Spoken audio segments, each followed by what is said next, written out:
Él la dejó embarazada. 18 años después, su hija Genioyo sube al escenario y él finalmente descubre la verdad. Cuando su vida dio un giro que jamás pudo haber imaginado, Emilia Torres tenía solo 21 años. Viviendo en un pequeño dormitorio en el centro de la Ciudad de México, equilibraba sus clases de diseño de moda durante el día con turnos nocturnos en una boutique de segunda mano para pagar el alquiler. Soñaba con convertirse en una diseñadora, alguien cuyo nombre algún día se susurrara en las alfombras rojas y las pasarelas de moda. No era rica, pero era ambiciosa y, sobre todo, estaba enamorada. Santiago Méndez era todo lo que Emilia no era. Mayor, seguro de sí mismo, ya exitoso. A los 27, tenía su propia compañía de inversiones, una reputación por acuerdos agresivos pero inteligentes, y un mentor en el mundo financiero que lo presentaba en cada fiesta como el próximo prodigio. Tenía ojos marrones que veían a través de los mercados y un encanto que lo hacía imposible de ignorar. Cuando entró en la boutique donde Emilia trabajaba una noche lluviosa de jueves, sus mundos chocaron. Ella no debía estar en su turno. Alguien había llamado enfermo, y él no debía estar de compras. Solo estaba allí para pasar el tiempo antes de una cena tardía con clientes. Comenzaron a hablar. Una semana después, eran inseparables. La llevaba a clubes de jazz en la Roma. La sorprendía con viajes nocturnos a Coyoacán por pizza y la escuchaba hablar de sus diseños como si ya fuera una leyenda. Por primera vez, Emilia sintió que alguien creía en ella sin necesitar pruebas. Cuando se enteró de que estaba embarazada, estaba aterrorizada. Pero una pequeña parte de ella tenía esperanza. Santiago siempre dijo que algún día quería una familia. Quizás no en ese momento, pero un día.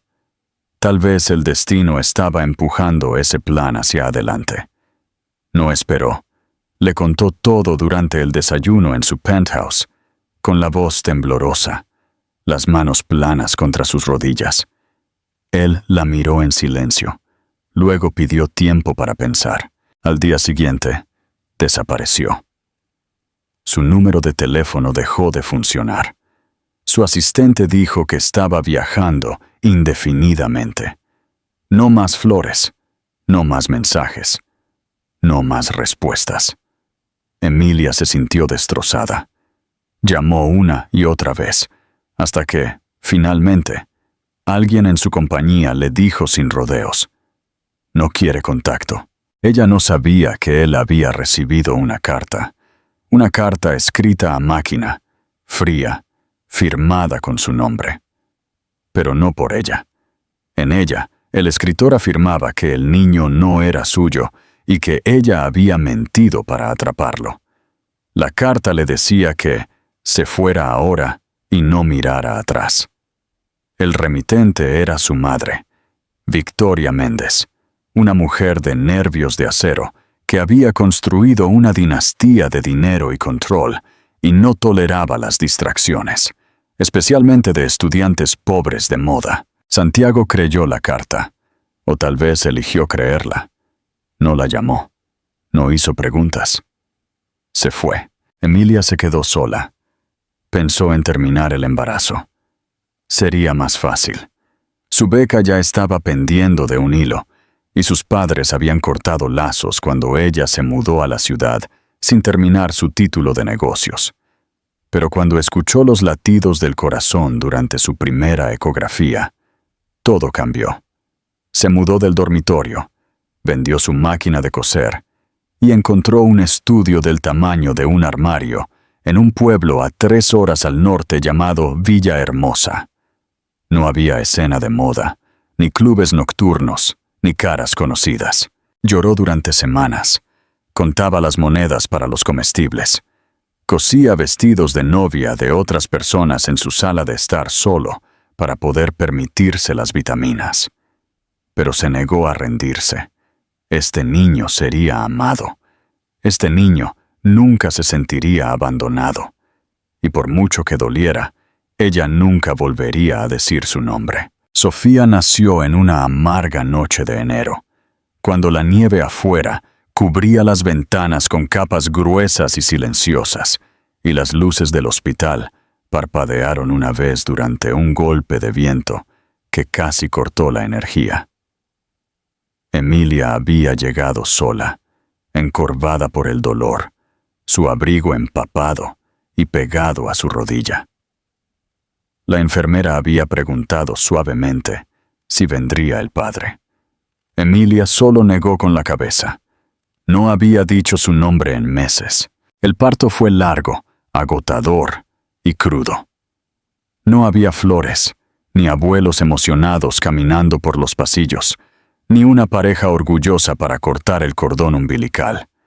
Pero cuando pusieron a la pequeña niña en el pecho de Emilia, todo lo demás desapareció. Tenía cabello rubio, que ya se estaba formando en su coronilla, y cuando sus ojos se abrieron, eran oscuros, profundos, inconfundiblemente marrones. No su color, no el de su familia, eran los de él. Por un momento, Emilia no pudo respirar. La llamó Sofía sin dudar. Era un nombre que siempre le había encantado, fuerte y elegante. Sofía Torres. Sin guión, sin segundo apellido, sin rastro de un hombre que había elegido la ausencia. Los días que siguieron fueron un borrón de ruido y silencio. Sofía lloraba a menudo y dormía poco. Emilia aprendió a funcionar con 3 horas de sueño interrumpido, alimentándola entre alarmas y tareas de trabajo autónomo. El apartamento seguía siendo demasiado pequeño, con un calentador que solo funcionaba si lo pateaba 2 veces de lado y le rogaba. El aire de invierno se colaba por debajo de las ventanas, pero ella envolvía a Sofía en capas de mantas de segunda mano y la abrazaba fuerte durante cada tormenta. A veces le susurraba historias de un futuro hermoso donde vivían cerca del océano y tenían estanterías que tocaban el techo. No sabía si esos sueños se harían realidad alguna vez, pero la mantenían caliente. Cuando Sofía cumplió 1 año, ya podía mantener el contacto visual más tiempo que la mayoría de los niños pequeños. A los 2, armaba rompecabezas más rápido de lo que el personal de la guardería había visto. Emilia guardaba cada hito en un cuaderno de cuero gastado, junto con bocetos de diseños de ropa que nunca tenía tiempo de hacer. Trabajaba todo el día, recogía a Sofía por las tardes y se quedaba despierta hasta tarde, terminando la contabilidad de una empresa de fontanería local, cuyo dueño le pagaba en efectivo por debajo de la mesa. El dinero era escaso, siempre. A veces insoportablemente. Hubo días en los que Emilia se quedaba sin comer para que Sofía no tuviera que hacerlo. Cortaba cupones, compraba de segunda mano y aprendió a estirar una bolsa de comestibles durante 1 semana entera. Pero de alguna manera, cada vez que veía a Sofía reír o leer en voz alta de uno de sus libros de cuentos, sentía que la vida todavía le estaba ofreciendo algo sagrado. Su hija era feliz, curiosa, intrépida, y eso era todo. El pueblo de Villahermosa era pequeño y tranquilo, pero la biblioteca local se convirtió en su segundo hogar. La bibliotecaria, la señora Castro, notó temprano lo rápido que Sofía devoraba los libros de cuentos e introdujo suavemente los libros de ciencia para niños mayores. Emilia usaba sus descansos para investigar las clasificaciones de las escuelas públicas y los programas de enriquecimiento después de la escuela. No podía pagar la educación privada, pero podía construir un camino ladrillo a ladrillo.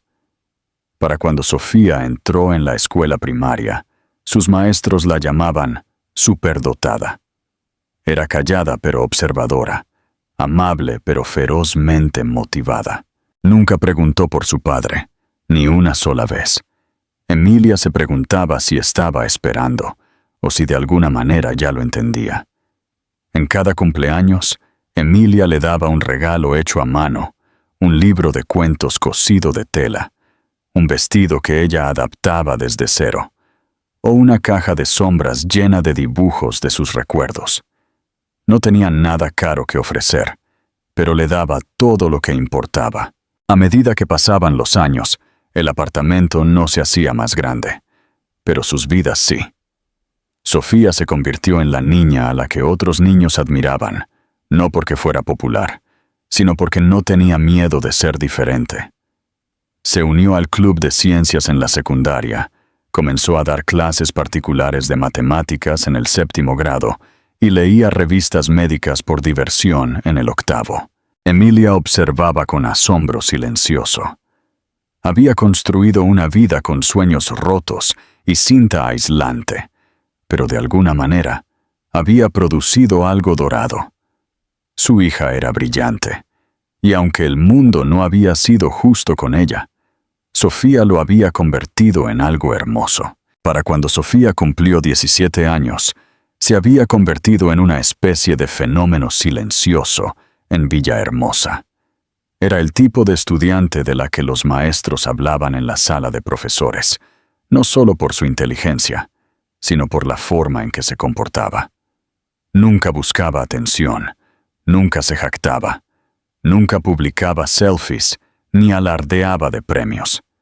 En cambio, acumulaba conocimiento como otros acumulaban seguidores, y se comportaba con una gracia mucho más allá de sus años. Sus días se pasaban moviéndose entre clases avanzadas, sesiones de tutoría voluntaria, ferias de ciencias y maratones de estudio nocturnos en el mismo rincón de la biblioteca local, donde había aprendido a leer. A pesar del peso de las expectativas, Sofía nunca parecía abrumada. Organizaba su tiempo con precisión militar. Su habitación, aunque pequeña, estaba cubierta de pizarrones, notas adhesivas, plazos de becas y citas que encontraba inspiradoras. Vivía en un mundo de ecuaciones, trabajos de investigación y ambición tranquila. Sin embargo, a pesar de todo su enfoque académico, había una dulzura en ella, una calidez heredada de su madre.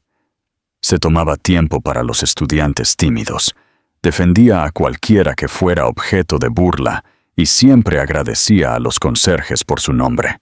Fue su profesor de química, el señor Rivera, quien primero notó que estaba trabajando en algo mucho más grande que un proyecto escolar típico.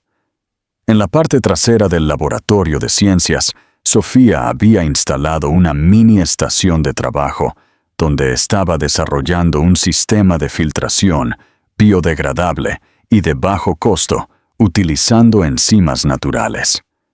Su objetivo, le explicó una tarde mientras limpiaba vasos de precipitados, era crear algo que pudiera usarse en áreas subdesarrolladas con poco acceso a agua potable. Había comenzado como una idea simple para un concurso local, pero cuanto más se adentraba en la investigación, más decidida estaba a convertirlo en algo real. El señor Rivera, asombrado por la profundidad de su investigación, presentó su proyecto a una exposición de innovación a nivel estatal, sin decírselo.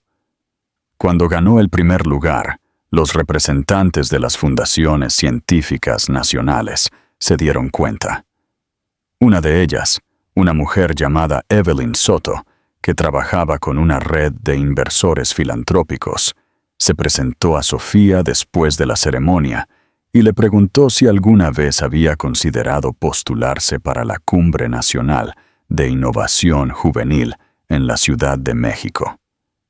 Era un evento anual, solo por invitación, al que asistían cazatalentos universitarios, inversores y capitalistas de riesgo que buscaban apoyar talentos prometedores antes de que siquiera entraran a la universidad.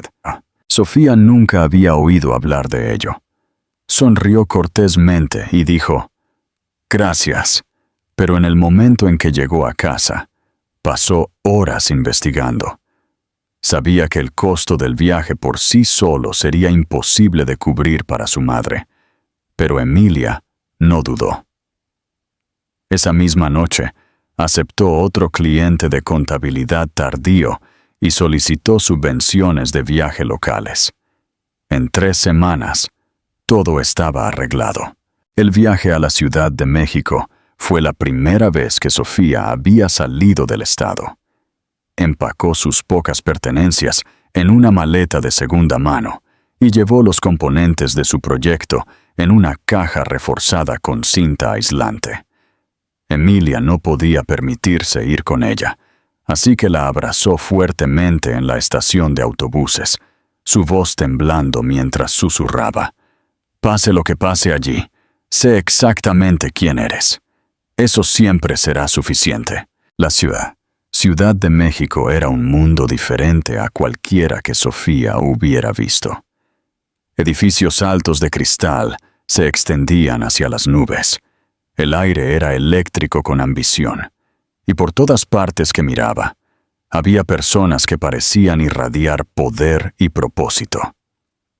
La cumbre se celebró en un lujoso salón de baile de hotel, lleno de filas de cabinas, luces de escenario, cámaras y extraños en trajes que hacían preguntas complejas. Durante las primeras horas, Sofía se sintió invisible. Su estación estaba en un rincón tranquilo de la sala, lejos del área de presentación principal. Las cabinas más cercanas al centro estaban llenas de estudiantes de academias privadas y programas internacionales, niños que hablaban con confianza sobre startups de varios millones de dólares y tenían mentores con apellidos famosos. Se sentía fuera de lugar con sus zapatos de segunda mano y su blazer de segunda mano, pero se recordó a sí misma por qué había venido. Cuando los jueces llegaron a su mesa, habló sin notas. Explicó la ciencia, la escalabilidad, la rentabilidad y el potencial de impacto global. No se promocionó a sí misma como una marca. Simplemente dijo la verdad. Al final de su demostración, uno de los jueces la miró durante un largo momento y preguntó, «¿De dónde dijiste que eras?». A lo largo del día, más gente vino. Alguien debió haber hablado. Un profesor del TEC de Monterrey se detuvo y le dejó su tarjeta.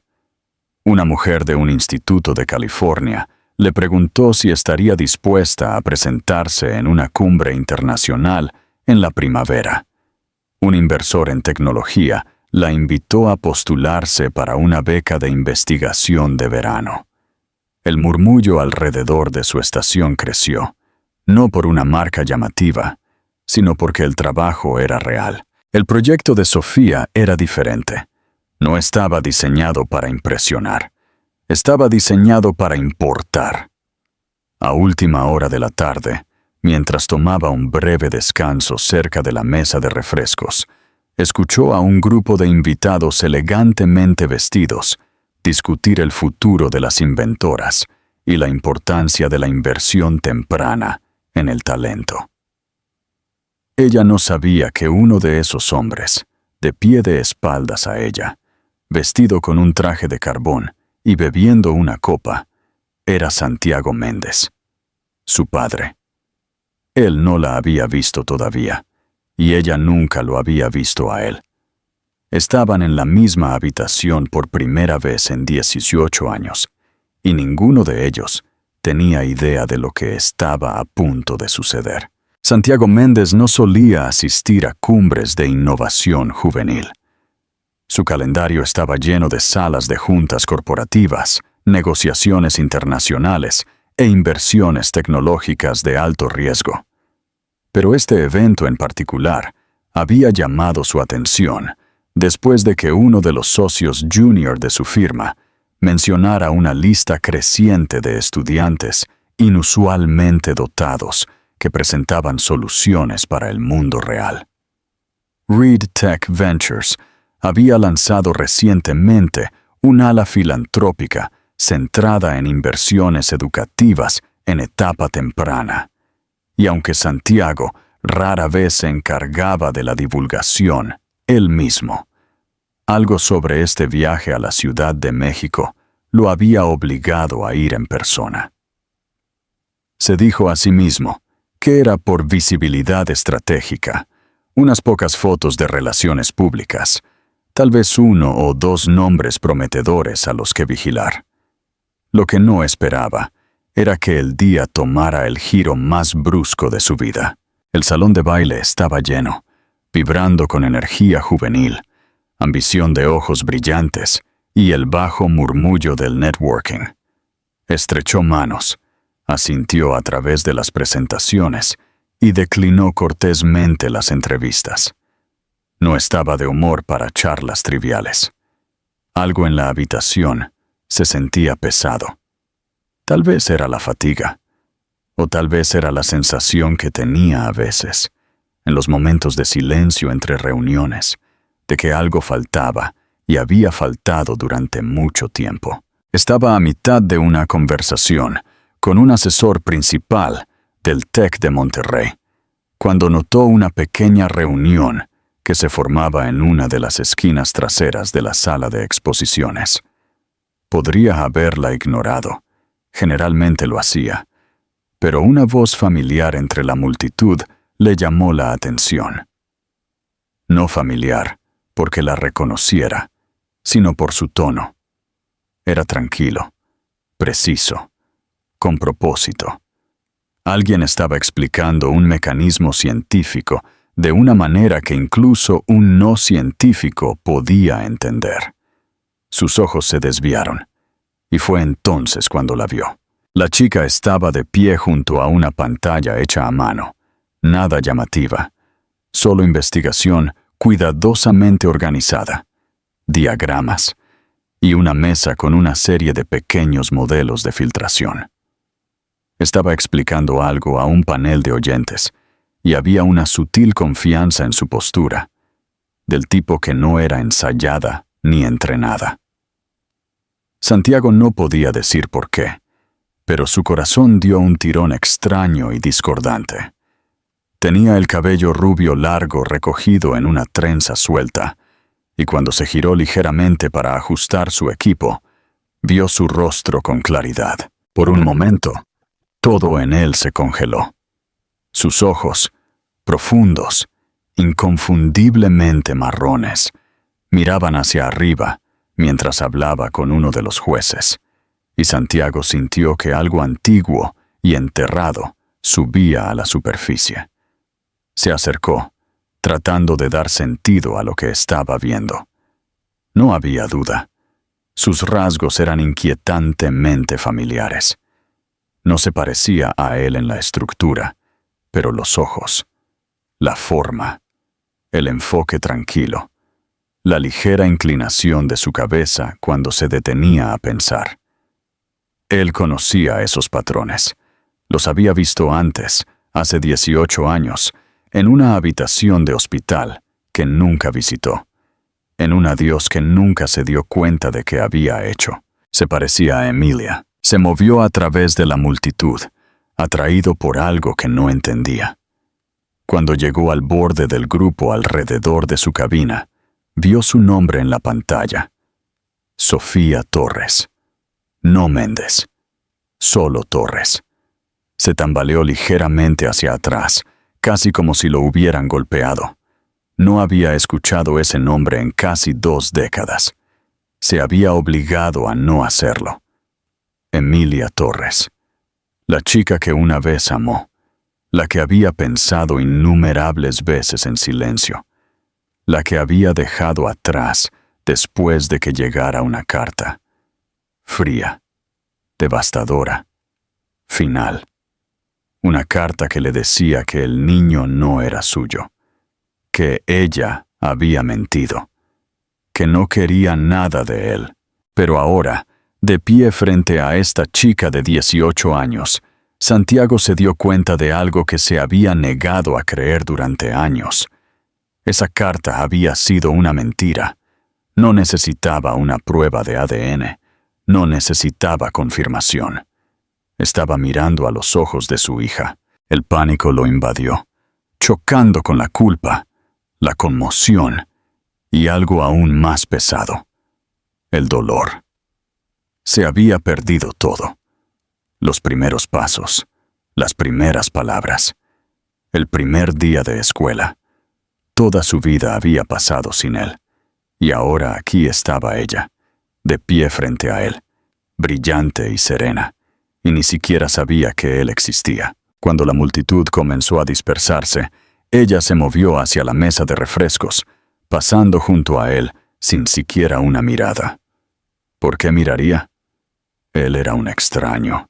Y luego la vio, Milia. Estaba de pie en el otro lado de la habitación, medio escondida detrás de uno de los estandartes altos, observando a Sofía como una centinela orgullosa. Su cabello era más corto ahora, metido detrás de una oreja, y su postura era más recta. Pero era ella, la misma Emilia de la que se había enamorado, excepto que sus ojos ahora llevaban una profundidad y un cansancio que él nunca había visto antes. Sus ojos se encontraron. Solo duró un segundo, pero en ese segundo, el tiempo se derrumbó. Y en ese segundo, el tiempo se fue. Todos los años que la había sacado de sus pensamientos, todo el dolor que creía haber enterrado, todas las elecciones que había defendido, todo volvió con una fuerza que casi le quitó el aire de los pulmones. Ella no dijo nada, no lloró, no gritó ni corrió. Simplemente lo miró, como si lo desafiara a moverse, a desafiarlo a hablar. Su expresión no era de odio, no, sino que era algo que había crecido más viejo, pero tampoco era acogedora. Estaba cansada, cautelosa, viva con recuerdos que ninguno de los dos había confrontado. Él dio un paso hacia ella, pero ella se alejó. No de forma dramática, no con enojo, solo con la tranquila determinación de alguien que había pasado demasiado tiempo esperando algo que nunca llegó. Santiago se quedó allí, rodeado de éxito, de dinero, de todo lo que siempre había creído que quería. Y todo lo que podía pensar era que había perdido a las dos personas que podrían haberle dado un significado. Su hija estaba aquí, viva, extraordinaria, y él era un fantasma en su mundo. Por primera vez en 18 años, Santiago Méndez sintió todo el peso de lo que se había alejado. Y por primera vez, no sabía si tenía derecho a volver a entrar. Santiago salió de la gala esa noche en un estado de entumecida incredulidad. No se quedó para los discursos principales, ni para la recepción de clausura. No habló con nadie al salir, ignorando a los inversores y periodistas que intentaban estrecharle la mano o entregarle tarjetas. Apenas recordaba haber caminado por el vestíbulo del hotel o subido al coche negro que esperaba afuera.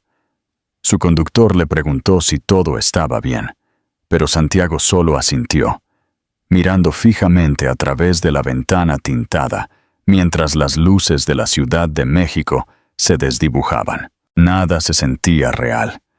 La ciudad de afuera se veía exactamente igual. Sin embargo, algo fundamental dentro de él se había movido, y no había vuelta atrás. Pasó la noche en la suite de su penthouse, sin dormir, sin trabajar, solo sentado en silencio con un vaso de whisky intacto en la mano. Los pensamientos venían en oleadas, imágenes de Emilia de hace años, el sonido de su risa, el día en que le había dicho que estaba embarazada. Luego la carta, el papel que todavía recordaba sosteniendo en la mano como una sentencia de muerte, cada palabra diseñada para matar el futuro que ni siquiera se había dado cuenta de que quería. En ese momento, había parecido racional irse. lógico. Acababa de empezar a hacerse un nombre. No creía estar listo para un hijo, y mucho menos para un escándalo. Pero ahora, 18 años después, entendía que la lógica había sido una máscara. El miedo había tomado la decisión, y las mentiras de otra persona la habían sellado. A la mañana siguiente, Santiago hizo algo que no había hecho en años. Regresó a la fuente del dolor. Abrió el cajón cerrado de su estudio, donde guardaba documentos antiguos, archivos que nunca tocaba, pedazos de la vida que había enterrado. La carta todavía estaba allí, doblada y amarillenta por el tiempo. La leyó de nuevo. El tono, la forma de expresarse. No sonaba como Emilia. Era fría, sin emoción, ni matiz. Algo andaba mal. En la parte inferior, la firma estaba escrita a máquina, no a mano. Su estómago se retorció. Llamó a su ex asistente, una mujer llamada Angélica, que había trabajado de cerca con su madre durante ese tiempo. Cuando ella respondió, no perdió el tiempo en formalidades. «Angélica», dijo, su voz tranquila pero firme. «Mi madre escribió la carta de Emilia hace tantos años». Hubo una larga pausa en el otro lado, luego un suspiro. «He esperado 18 años para que me preguntes eso». La verdad se derramó. Victoria Méndez, elegante, calculadora, había interceptado la verdadera carta que Emilia había escrito, una llena de miedo, esperanza y honestidad, y la había reemplazado con un mensaje falsificado destinado a cortar todos los lazos. Ella había visto la relación como una amenaza para el futuro de Santiago, una inconveniencia que él no podía permitirse. Angélica lo había sabido, pero se mantuvo en silencio por miedo a las represalias. Ahora, después de casi 2 décadas, la verdad finalmente salió a la luz. Santiago colgó y sintió que sus rodillas se debilitaban. Era demasiado tarde para deshacer los años, demasiado tarde para volver a los primeros pasos o cumpleaños o nanas, pero tal vez no demasiado tarde para intentarlo. No para arreglarlo, porque algunas cosas no se podían arreglar, sino para mostrarle a ella, mostrarles a las dos, que no se había ido a sabiendas, que se había equivocado, pero no había sido indiferente, que le importaba. Intentó contactar a Emilia, pero ella no respondió. Los correos electrónicos se quedaron sin respuesta. Las llamadas nunca fueron devueltas. No era enojo, podía sentirlo. Era protección. Ya no se estaba protegiendo a sí misma de él, estaba protegiendo a Sofía, y no podía culparla. Así que comenzó desde afuera. Financió de forma anónima el resto de la beca de Sofía a través de un acuerdo de donante silencioso. Se puso en contacto con los organizadores de la cumbre y solicitó que su proyecto apareciera en su boletín global. A través de un ex profesor en el TEC de Monterrey, le aseguró una invitación a un programa de investigación para graduados de secundaria.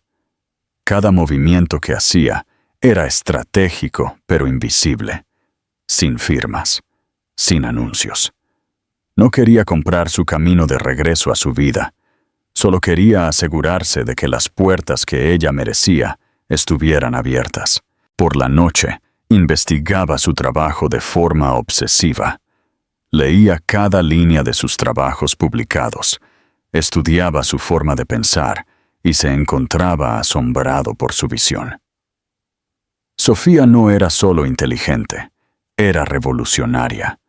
Pensaba como una ingeniera, hablaba como una humanitaria y se comportaba como alguien a quien nunca le habían dicho que no podía hacer algo. Fue obra de Emilia, todo ello. Ella había criado a esta niña sin ayuda, sin apoyo, sin red de seguridad.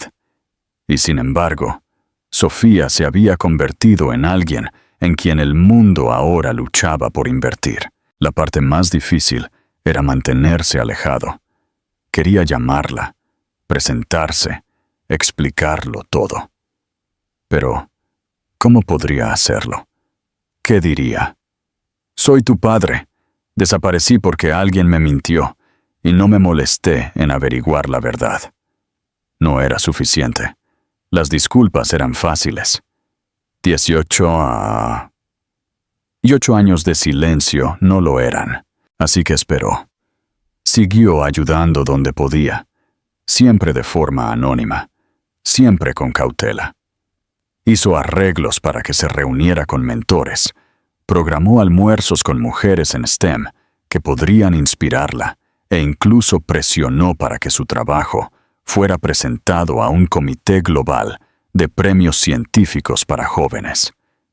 Cada vez que escuchaba su nombre mencionado en un artículo o en un podcast, sentía una punzada de orgullo y dolor. Pasaron semanas antes de que Emilia finalmente respondiera. Era una sola línea en un correo electrónico. Sé que fue tu dinero. Sé que lo sabes. No la contactes. Se quedó mirando el mensaje durante mucho tiempo. No era cruel. Era claro. Era un límite. Y sin embargo, esa misma semana, Sofía le envió una solicitud de LinkedIn. Él no sabía cómo lo había encontrado, o qué sabía, o si la solicitud había sido accidental. Pero estaba allí, mirándolo fijamente. Hizo clic en aceptar. Le temblaban las manos. Era la puerta más pequeña. Una grieta. Pero para Santiago, se sintió como aire después de ahogarse. Por primera vez desde esa noche en la Ciudad de México, se permitió esperar.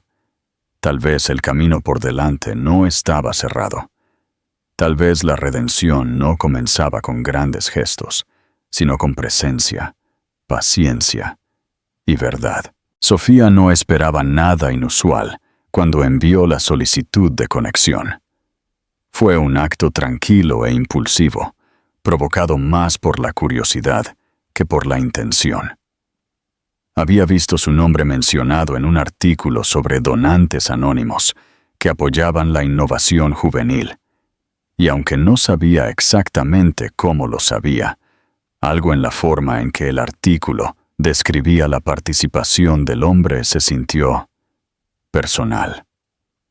Recordó haberlo visto de pasada en la cumbre semanas antes, un hombre de traje oscuro con ojos cansados, observando su cabina desde el otro lado de la habitación, como si hubiera visto un fantasma. En ese momento, no le había dado mucha importancia. Pero ahora, después de un comentario extraño de uno de los jueces y el repentino impulso que su proyecto había ganado en círculos mucho más allá de su alcance, comenzó a atar cabos.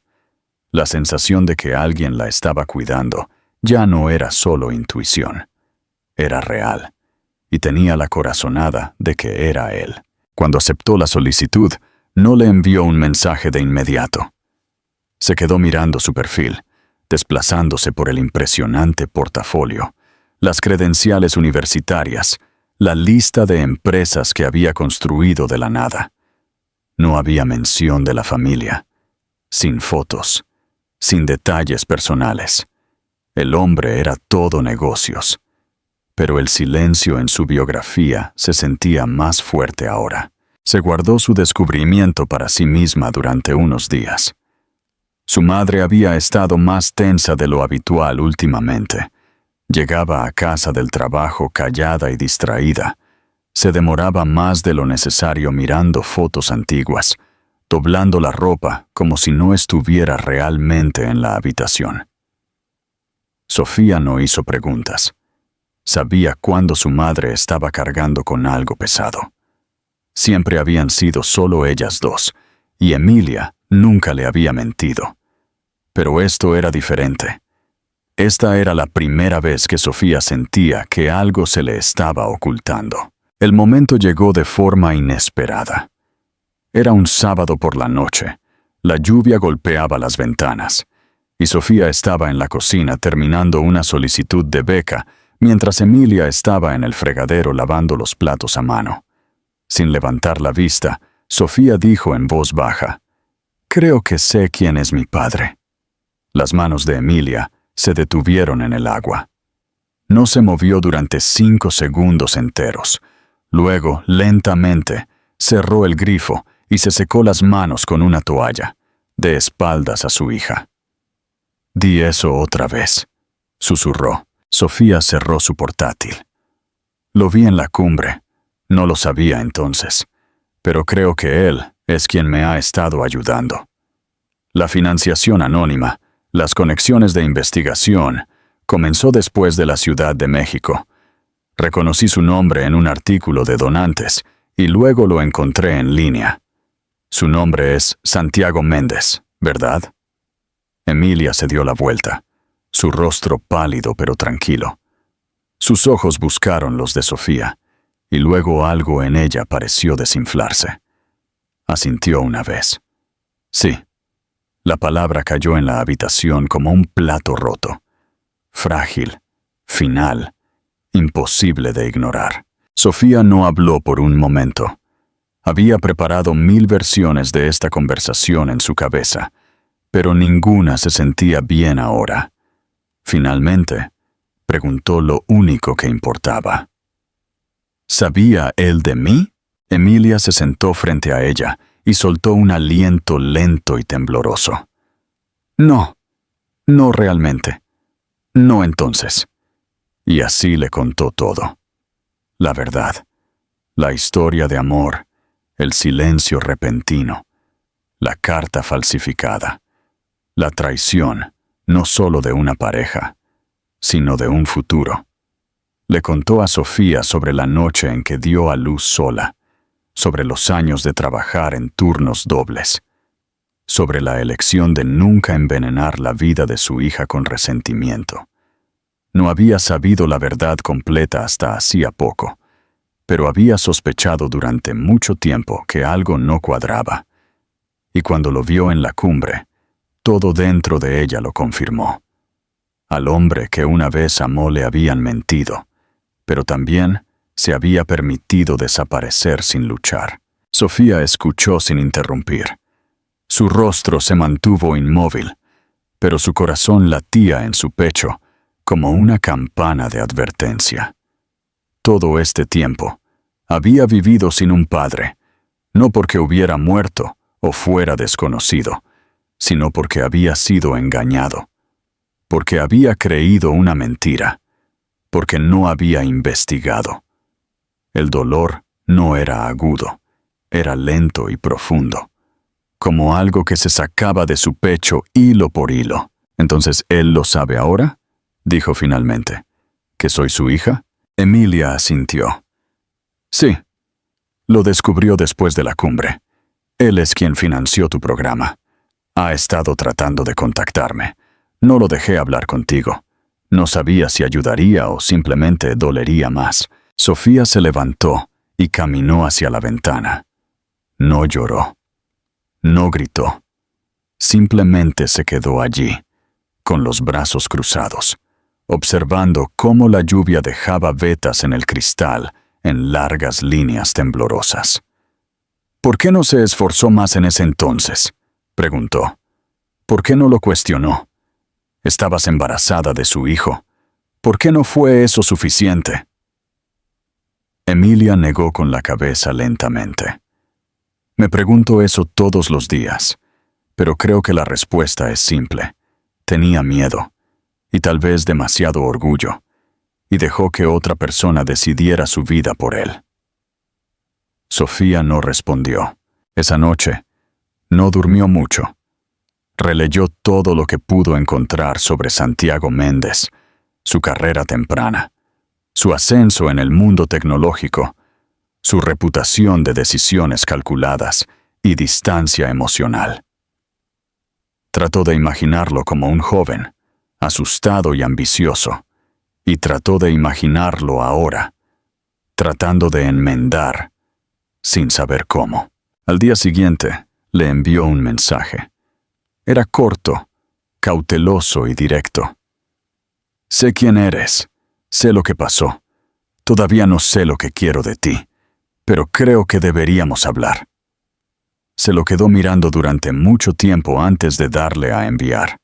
Le temblaban las manos, pero su voz se mantuvo firme. En algún lugar profundo dentro de ella, algo viejo se estaba despertando. No era esperanza exactamente, sino la posibilidad de ella. Y eso era suficiente para empezar. Santiago leyó el mensaje 5 veces antes de permitirse creer que era real. Estaba sentado en su oficina, rodeado de paredes de cristal y el zumbido tranquilo de un mundo que ya no le interesaba como antes. Su teléfono vibraba con alertas de mercados y asistentes y reuniones a las que ya llegaba tarde, pero nada de eso importaba. No en ese momento. El mensaje había venido de Sofía, no de Emilia, no de un abogado, no de un primo lejano. Sofía misma, la chica cuyo rostro lo había perseguido desde la noche de la cumbre. La chica que miraba al mundo con una mente más aguda que la mayoría y ojos que eran la mitad suyos. Ella se había acercado. Las palabras eran cautelosas y frágiles, pero eran abiertas. Ella quería hablar. Él no sabía qué responder. Para un hombre que había construido imperios con sus palabras, que podía influir en las salas de juntas e inversores con una sola frase, Santiago se encontró paralizado. No había instrucciones para esto. No había fórmula. No había guión. Respondió simplemente, «Sería un honor hablar contigo. ¿Cuándo y cómo te sientas lista?» Pasaron 3 días antes de que ella respondiera de nuevo. Él no la presionó. Pasó el tiempo caminando a través de recuerdos que había reprimido durante mucho tiempo, obligándose a sentarse con la vergüenza. La imagen de Emilia, sola en un hospital cubierto de nieve. El sonido de la risa de un niño que nunca había escuchado. Los cumpleaños perdidos. Los proyectos escolares, las rodillas raspadas, las solicitudes universitarias, todos los momentos que nunca podría reclamar. Pero no dejó que la culpa lo destrozara. Dejó que le enseñara. Ahora entendía que la redención no era un solo acto. Eran 1000 ofrendas silenciosas presentadas pacientemente con el tiempo. Sofía finalmente sugirió que se reunieran en un parque cerca del campus universitario al que se había comprometido recientemente. Era a principios de la primavera, el tipo de día en que los árboles comenzaban a despertar y el aire traía los primeros indicios de algo nuevo. Santiago llegó 15 minutos antes. No llevaba traje, ni reloj, ni abrigo caro. Solo un suéter simple y jeans, como si tratara de alejarse del hombre que había sido y convertirse en el hombre que intentaba ser. Cuando llegó, la vio antes de que ella lo viera a él. Se veía como ella misma, concentrada, reflexiva, ligeramente cautelosa. Sus hombros estaban cuadrados, su caminar era firme, su rostro indescifrable. Se sentó en el banco frente a él y entrelazó las manos en su regazo. Por un momento, ninguno de los dos habló.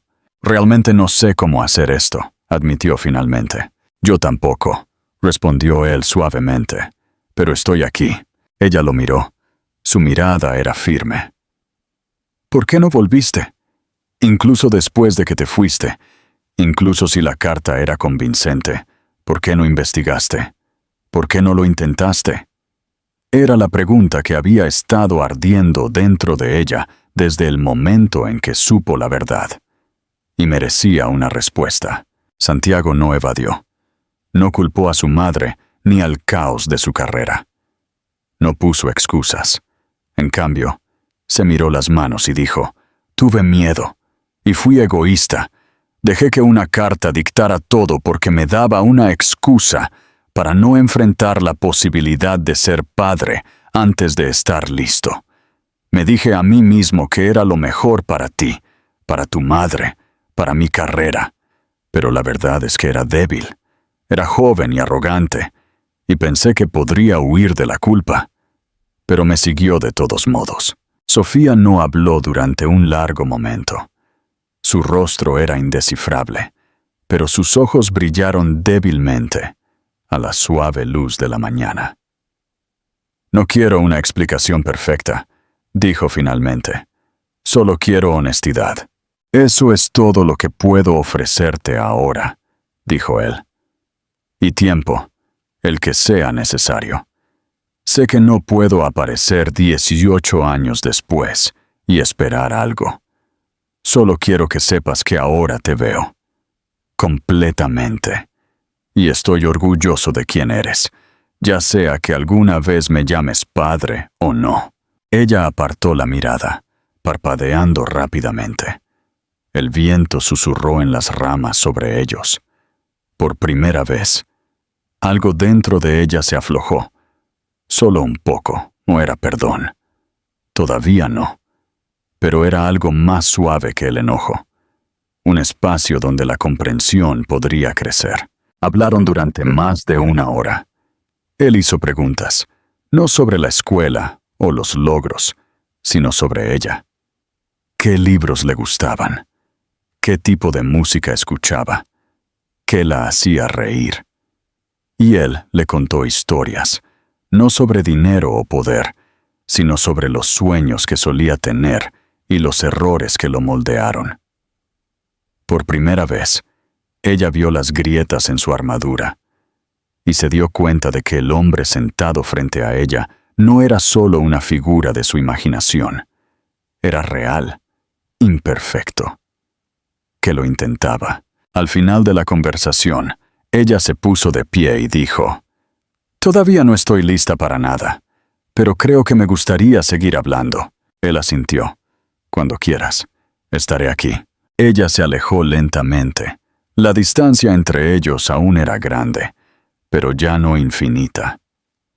Santiago permaneció en el banco mucho después de que ella se hubiera ido, el viento soplando a través de los árboles, el sonido del mundo que comenzaba de nuevo. Más tarde esa noche, Sofía regresó a casa y encontró a su madre esperando en la cocina. Emilia levantó la vista, buscando una señal en el rostro de su hija. Sofía no dijo nada de inmediato. Simplemente se acercó, envolvió sus brazos alrededor de la cintura de su madre y la abrazó. «No se escapó esta vez», dijo en voz baja. Escuchó. Y por primera vez en años, Emilia se permitió creer que tal vez la sanación era posible. No porque el pasado hubiera cambiado, sino porque el futuro podría hacerlo. Los meses que siguieron no fueron tranquilos ni fáciles, pero fueron honestos. Sofía y Santiago comenzaron a reunirse regularmente, a veces en lugares públicos, a veces en rincones tranquilos de la ciudad donde podían hablar sin el peso de las miradas o las expectativas. Sus conversaciones fueron incómodas al principio, llenas de pausas e incertidumbre, pero debajo de esa vacilación había algo firme, un deseo de saber, de entender, de construir. Santiago nunca presionó, nunca pidió que lo llamaran papá, no trajo regalos ni promesas. Simplemente se presentó, una y otra vez, y escuchó. Y lentamente, ladrillo a ladrillo, un puente comenzó a formarse. Aprendió sobre su infancia, no solo los hitos, sino los momentos tranquilos, los días que ella y Emilia pasaron horneando en un apartamento frío, las noches que leyeron libros juntas bajo una sola lámpara parpadeante. Ella le contó sobre los maestros que habían creído en ella, los proyectos científicos que habían despertado su curiosidad y el hambre que había sentido, no solo de comida, que a veces era escasa, sino de oportunidades, de seguridad, de espacio para soñar. Santiago se sentó con cada historia como si fuera una confesión, absorbiendo cada palabra, lamentando los recuerdos que se había perdido, pero honrándolos de todos modos. Emilia se mantuvo cautelosa. No interfirió, pero tampoco se involucró. Observó desde la distancia cómo Sofía forjaba esta nueva conexión, siempre lista para atraparla si se caía. Hubo días en los que el pasado subía como una marea dentro de ella, recordándole el dolor, la soledad, las noches que había llorado en silencio mientras su hija dormía a su lado. Pero luego los veía, a Sofía y a Santiago sentados en el parque, o caminando uno al lado del otro en una calle tranquila, y algo dentro de ella se suavizaba. No por perdón, no del todo, sino por reconocimiento. La gente podía cambiar, y tal vez algunas heridas no estaban destinadas a ser borradas, sino a ser entendidas. Todo cambió la noche de la ceremonia de los Premios Nacionales de la Ciencia del Futuro. El evento se llevó a cabo en un gran salón en la Ciudad de México, un espacio construido para senadores y académicos, no para estudiantes de secundaria. Sin embargo, esa noche estaba lleno de las mentes jóvenes más brillantes del país, cada una en llamas de posibilidad. Sofía había sido elegida como una de las 3 finalistas por su innovadora investigación en filtración de agua sostenible, y su nombre había sido susurrado en círculos científicos durante semanas. Periodistas, inversores y líderes universitarios llenaron los asientos, su atención fija en el escenario. Sofía estaba en el backstage, los nervios zumbando en sus venas.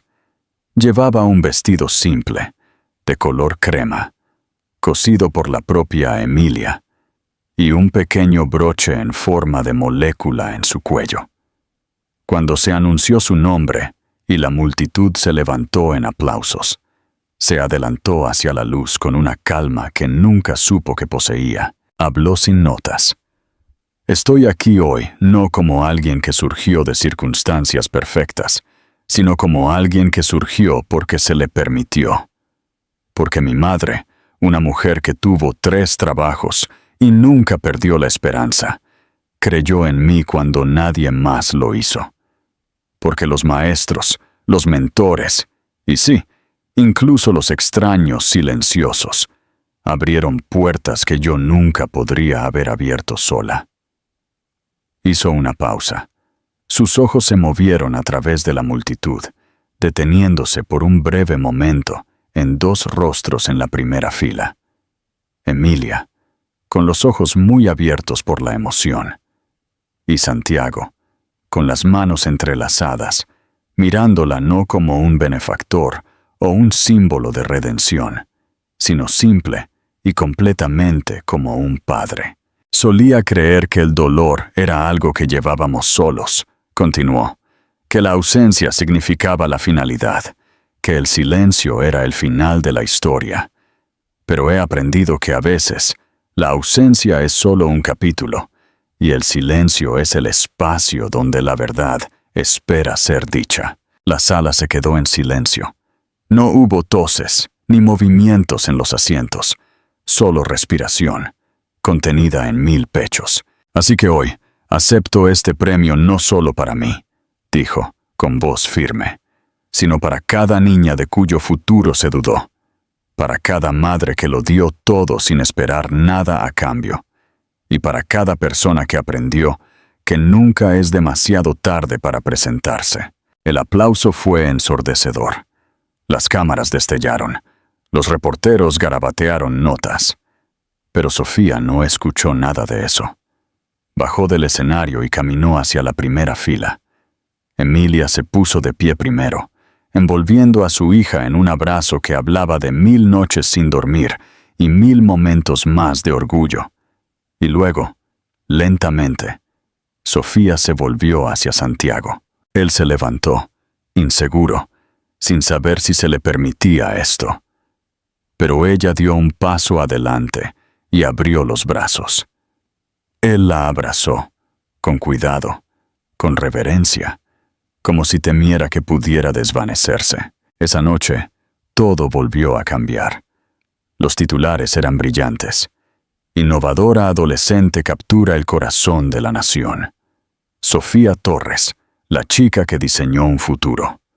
Pero para ella, el momento que más importaba llegó horas después, en una tranquila habitación de hotel, donde se sentó entre su madre y su padre, comiendo comida para llevar de cajas de papel y riéndose de algo que ni siquiera era gracioso.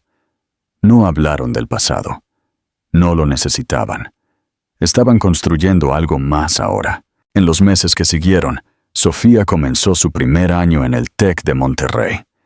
Emilia abrió una fundación para madres solteras jóvenes, ofreciendo ayuda legal, apoyo para la vivienda y becas.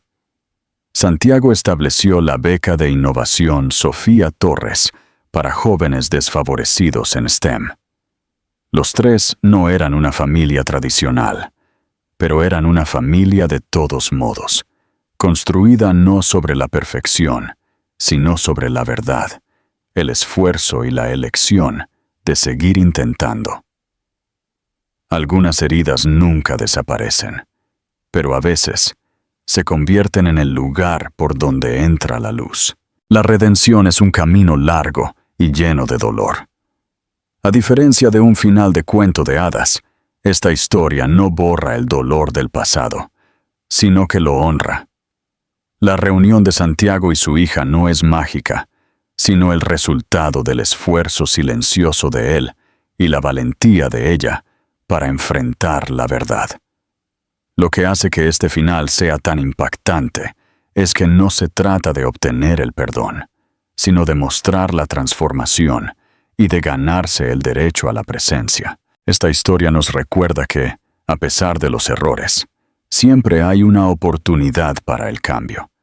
El amor de una madre inquebrantable, la inteligencia de una hija que se niega a ser definida por su ausencia, y la humildad de un hombre que finalmente aprende el verdadero significado del éxito. ¿Qué opinas de este final? ¿Crees que la redención es posible en situaciones como esta? ¿Debería Emilia perdonar a Santiago? Déjame saber tu opinión en los comentarios. ¿Te gustaría que te contara otra historia de redención? ¿Prefieres una historia de misterio o aventura?